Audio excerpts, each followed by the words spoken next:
left corner that we are now recording this session.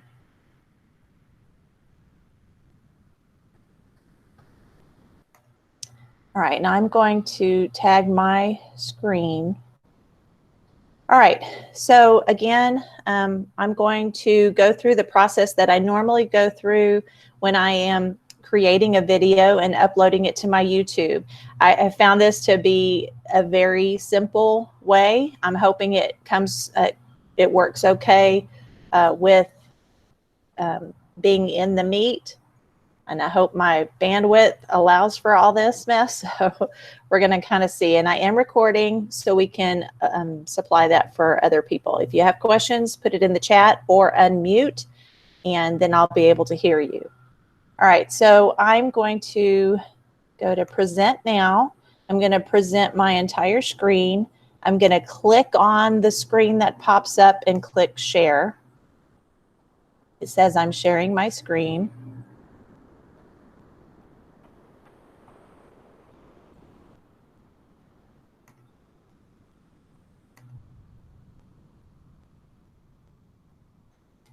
So you should see my little thing right here says you're presenting to everyone.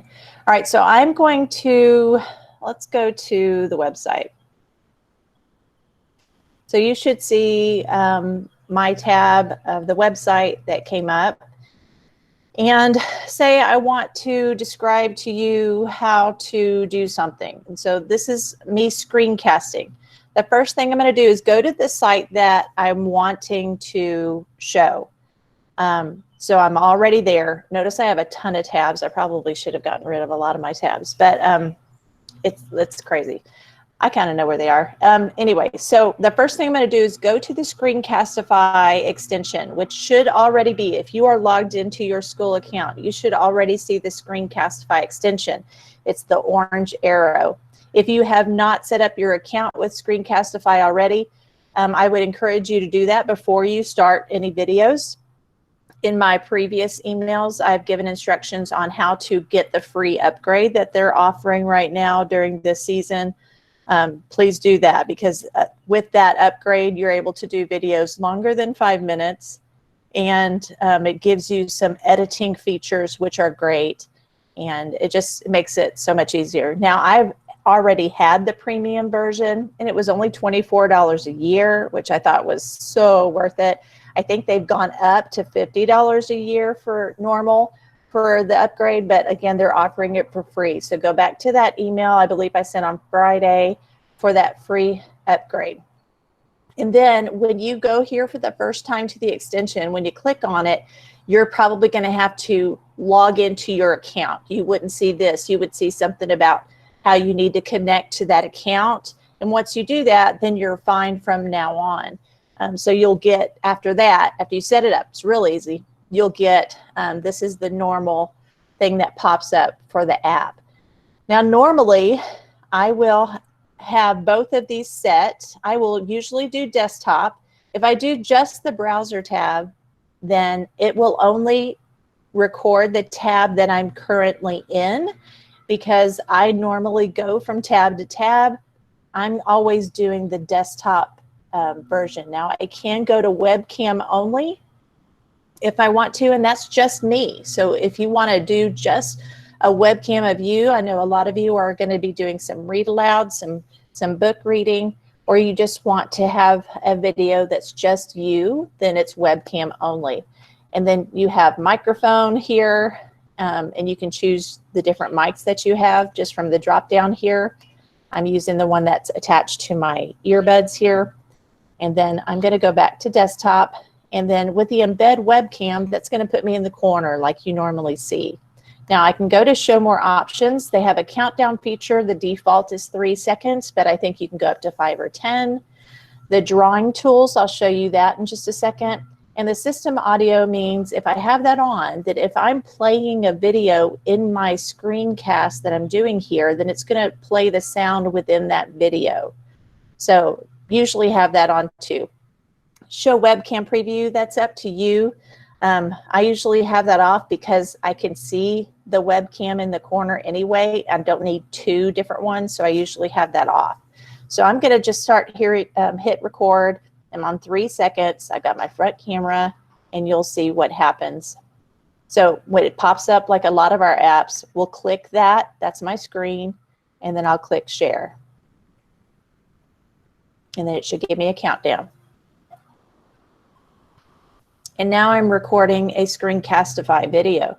And you see my webcam here. I can move that around. Sometimes I have to, because like in Hangouts Meet, in Google Meet, all the stuff is in the lower right. It says you're sharing your screen. I'm going to get rid of that because it's just in the way for me right now. But again, you can change your webcam. I can get rid of my webcam with the X right there if I want to. You have the drawing tools down here. There's a whole bunch of great things down here. And again, I'm still recording. You can see up in the extension up here is a little red dot. That means it's still recording. And so down here, my embedded webcam, notice when I click that, it takes the webcam away, or I can click it back on. And here's my drawing tool. So if I click that, I can draw on the page that I'm on. And then here's the eraser, and I can then erase.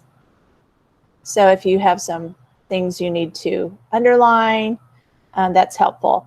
Another good feature is for the pointer. If I want to focus the mouse, if I click on that, notice it's following what my mouse is going around. It gives a little highlight tool.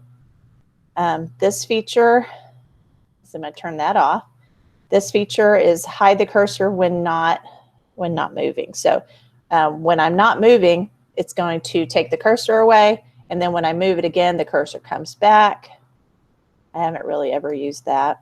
I use this quite a bit, highlight clicks. So when I'm clicking on something, it clicks that. It's up to you how you want it. Kind of like this tool. So now I have both of those tools with the click and the highlighting. So those are the tools over here. You can hide the tools if you want to. This one will allow you to pause the recording if you want to. So you're in a recording, you need to stop, you know, do whatever. I'm not going to go there. Anyway, so then you can pause your recording there, or you can hide your tools. That's up to you if they're in the way. So I'm actually going to unclick all of that. So I'm making my video. All right, so video is done. If I don't have the thing in the lower right that says to stop recording, then I go up to the extension and click stop up here. After you click stop, and I'm not in the Meet, so I'm hoping this is still working. After you click stop, it automatically will open up a tab and automatically start playing the video that you just created. And I can click unmute.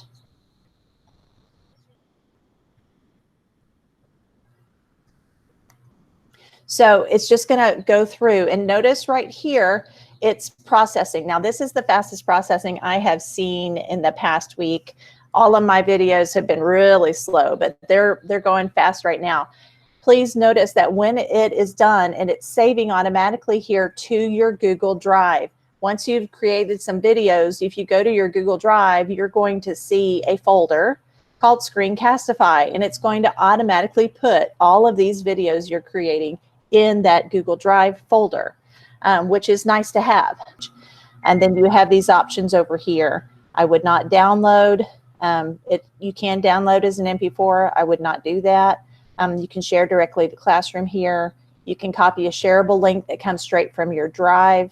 But this is the one I'm talking about right here. So I want to publish to YouTube, and this happens only after it has processed this video for Google Drive. So you have to wait for, there's a bar that goes across this area up here that says it's processing. You have to wait for that to finish before you see the publish to YouTube light up.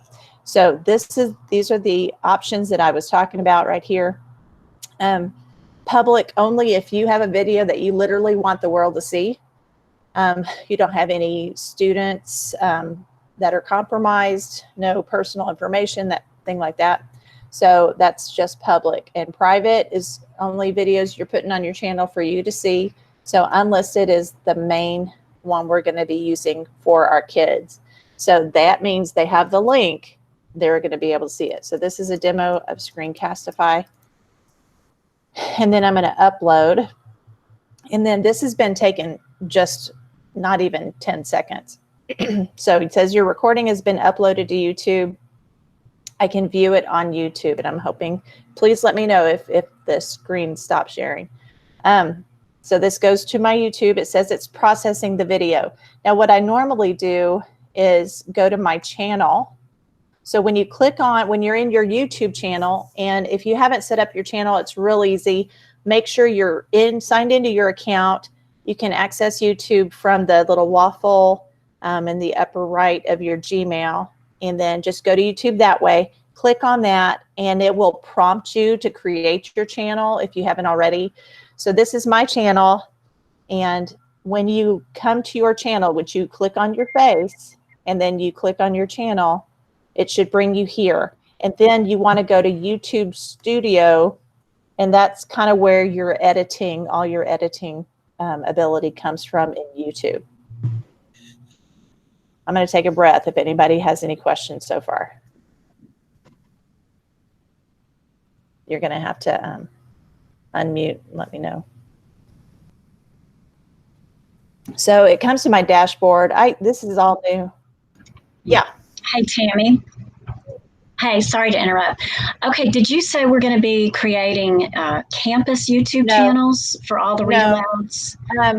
Okay. I'm not sure if we have accounts that can do that. We could do that. We can talk with Melanie and Donna and see if we can, if there is a way, because if there is like an email address, if we have an account, there's a possibility we could create a channel for the campuses, which I think would be great. I think that would be great. So I'll check into that, because that would be ideal. I know that we have one as a district, or actually our communications department has one. So I'll check on that. And then all they would have to do is create a playlist, and then get all the videos that teachers are putting on their channels, get those links and add them to the playlist. Okay, so we need like one person that's going to be probably in charge of uploading everyone's No, read-aloud. It's not uploading. It is everybody, okay. All the teachers will upload their own. Okay. And then whoever does the campus one will create a playlist, get the links to those videos that the teachers are creating, and just put that, add that to the playlist. That's all they would be doing. Okay. Thank you. Uh-huh. All right, so from here, I want to go to videos. This is usually where I'm at most of the time. And these are all the videos that I have made. And I have 80 videos I've made the past couple years. So this is the video that I just made. Please notice that it doesn't have, it says untitled, and it says the date and the time, but it does have the description. So I'm going to click into that, and it's going to take me into this editing portion of the video where I can change the title here.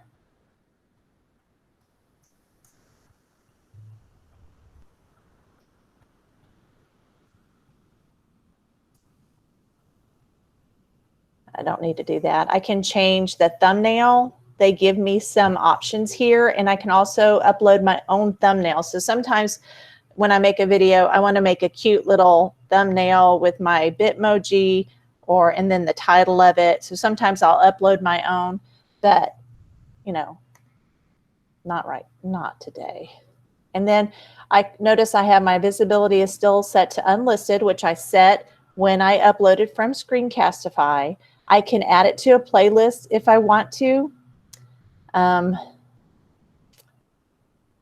I don't know if that considers all things Google, so I'm not going to do that. I can make a new playlist if I want to.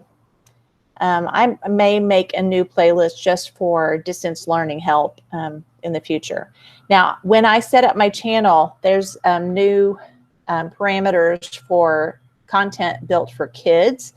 My channel I set up to be made for kids, and that has to do more with advertising, and people that make money off of YouTube are really not able to be accommodating to kids. They don't want people making money off of YouTube and all those advertisements coming up when our kids look at it. So they have to be real clear when they make a video. So all of mine is defaulted that it's made for kids. And if it's not, then I would have to click no. So that's my default. And when you create your channel, it will probably bring that up. So that's really all I have to do is give it a title, put it in the description, make sure that it's unlisted or public, whichever one I want, set my thumbnail, click save, and gives it time to process. And then right here is where, that's my link to this video. So I copy it, it's linked, it's copied to my clipboard, and then I can post that link anywhere in an email or Google Classroom, wherever I want to take that link. And then if I go back to my videos, which is in my YouTube studio, that only I can see, by the way. This is my channel's videos. I'm in my studio. So that's not what the public sees. So I have all the information here in all of my videos. All right, so let me come back. What questions do you have? Okay, yes, I've been working on a couple of videos and I misspeak or the dog barks or something, which gotcha. I know that's going to happen. But is there a way to edit or even like splice a couple of videos to put together? Yes, let me go back to present and I'll show you. That's a great question. I didn't show that to you when I was in Screencastify. All right, so that is in Screencastify. And I'm going to go back to the video that I just made right here. Right here, there's an open in editor. I'm going to open that editor. And it's really pretty simple to work. It's has to load the recording. Sorry about that. Okay. So here's my video. I can just play it. So I can play.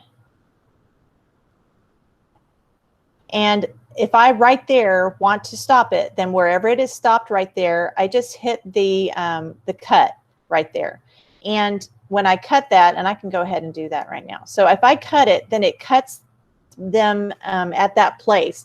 And if there's a part that I want to cut, let's say right there, I want to cut that. So then you have this little spot right here. And if I click on that and it's highlighted in that blue, then I can get rid of it with the trash can right there. Otherwise, I'll play it from about right here. And even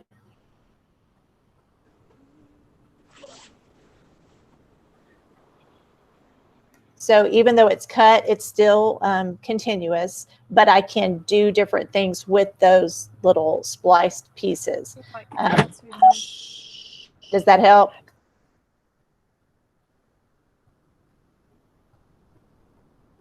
When you are done with this, then I would save it to Google Drive. This is the download option. I don't want to download again because these files are way too big. So again, don't download the MP4, it's just too big. Just save it to Google Drive. When you click that, it will bring up a prompt to name it. So you just name your video, and then you'll have it again in Google Drive in addition to your original, and then you'll have another one that's spliced and ready to go. So hopefully that helps you also. That's a great question for how to manipulate and how to edit your video. But honestly, I can do a video if I have good Wi-Fi. That's the key. I can do a video that's 1.5 minutes long, and I can have it up on YouTube and shared within 5 minutes. It's so easy, and you'll get the hang of it once you kind of work through the kinks starting out. Just play with it. Get in there and literally play with it. You don't have to share anything, and nobody will know about these little videos that you're making. Just get in there and play with them however you want to do it.